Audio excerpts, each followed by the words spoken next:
بسم اللہ الرحمن الرحیم۔ السلام علیکم اویئر ورلڈ کے معزز ناظرین، سلطنت عثمانیہ کی بنیاد سن 1299 عیسوی میں عظیم مجاہد ارطغرل غازی کے بیٹے عثمان غازی نے اناطولیہ یعنی موجودہ ترکیہ میں رکھی اور سلطنت عثمانیہ نے تقریباً 600 سال تک حکومت کی۔ ناظرین، اپنے عروج کے زمانے میں یہ سلطنت 3 بر اعظموں پر پھیلی ہوئی تھی، یعنی جنوب میں مشرقی یورپ، مشرقی وسطی اور شمالی افریقہ کا بیشتر حصہ اس کے زیر نگین تھا۔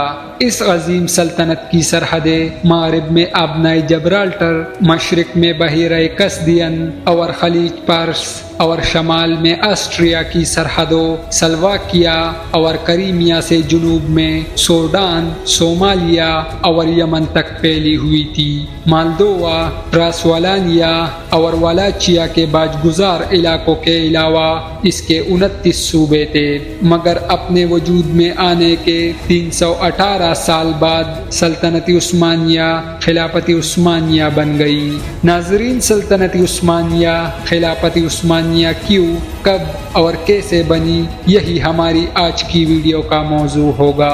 ناظرین، عثمانی سلطان سلیم اول بلحاظ ترتیب 9ویں عثمانی سلطان اور پہلے عثمانی خلیفہ تھے۔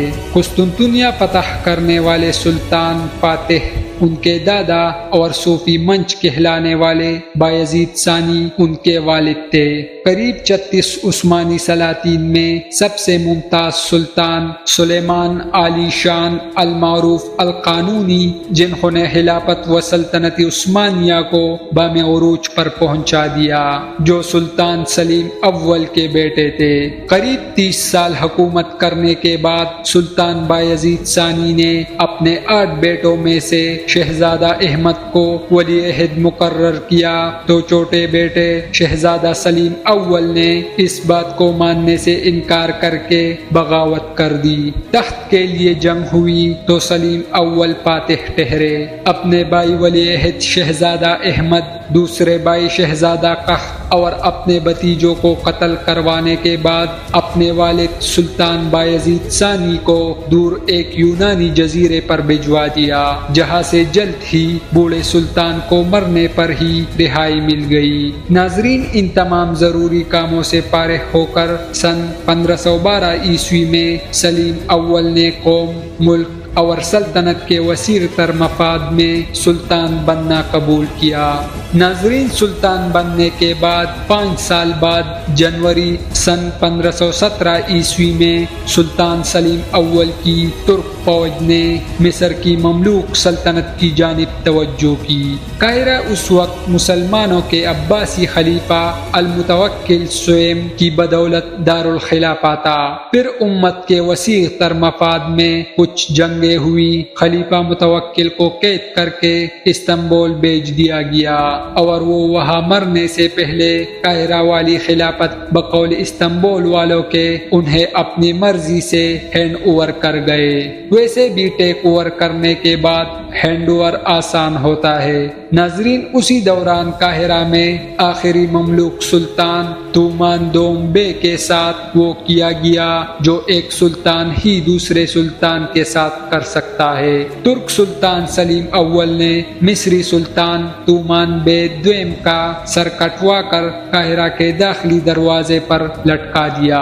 ناظرین، مملوکوں کی شکست کے بعد تقریباً 6 صدیاں پہلے بغداد سے قاہرہ منتقل ہونے والا دارالخلافہ استنبول امپورٹ ہوا۔ سلیم اول نے خادم حرمین شریفین ہونے کا اعلان کیا اور مکہ، مدینہ، اردن، شام، فلسطین اور حجاز سمیت ہزاروں مربع میل کا علاقہ پکے ہوئے فروٹ کی طرح سلطان کی گود میں آ گرا۔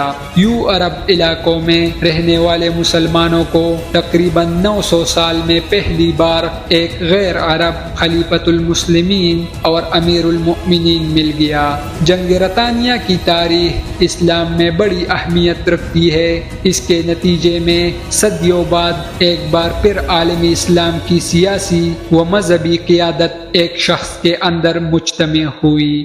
گو آل عثمان سلطان مراد اول کے زمانے سے ہی خلافت کے دعوے دار رہے تھے، مگر اب یہ دعویٰ ایک اٹل حقیقت میں تبدیل ہو چکا تھا۔ سلطان سلیم آخری عباسی خلیفہ کو گرفتار کر کے اپنے ساتھ قسطنطنیہ لے آیا۔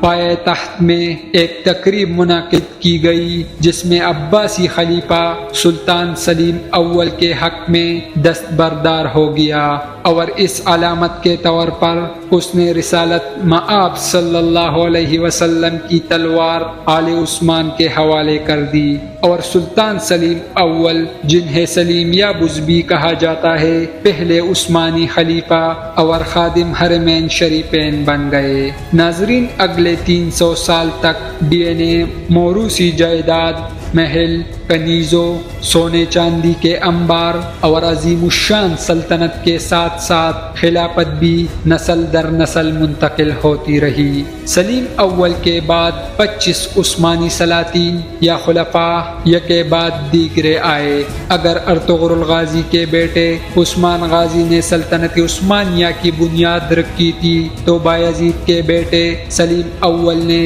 خلافت حاصل کر کے اس سلطنت کی عمر میں تقریباً 4 صدیوں کا اضافہ کر دیا۔ ناظرین، خلافت سنبھالنے کے بعد سلطان سلیم اول نے ہندوستان پر بھی توجہ دی، جہاں ان دنوں بابر مغلیہ سلطنت کی داغ بیل رکھ رہا تھا۔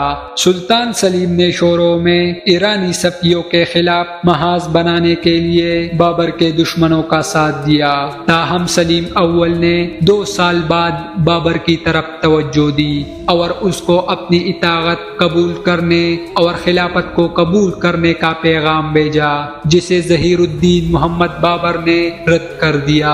اس کے بعد کبھی عثمانیوں کی جانب سے مولوں کو خلیفہ کی اطاعت کا نہیں کہا گیا، شاید ترکین نسل ہونے کا مولوں کو پیدا ہو گیا۔ خلیفہ بننے کے 3 سال بعد سلطان سلیم اول کی وفات ہو گئی۔ سلطان بایزید دوئم اور سلطان سلیم اول آج استنبول میں اپنے اپنے نام سے موسوم مساجد کے احاطوں میں خاموشی سے دفن ہے۔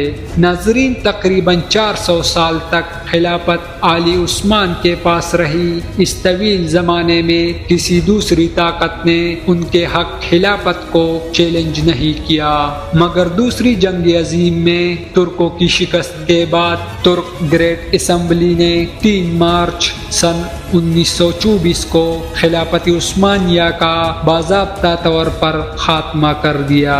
علامہ محمد اقبال نے اس موقع پر کہا تھا کہ چاک کر دی ترک نادان نے خلافت کی قبا، سادگی مسلم کی دیکھ، اوروں کی غیاری بھی دیکھ۔ ناظرین، اسی امید کے ساتھ آپ سے اجازت چاہیں گے کہ آپ کو ہماری آج کی یہ ویڈیو پسند آئی ہوگی۔ ملتے ہیں بہت جلد ایک نئی تاریخی اور معلوماتی ویڈیو کے ساتھ۔ اللہ رب العزت آپ کا حامی و ناصر ہو۔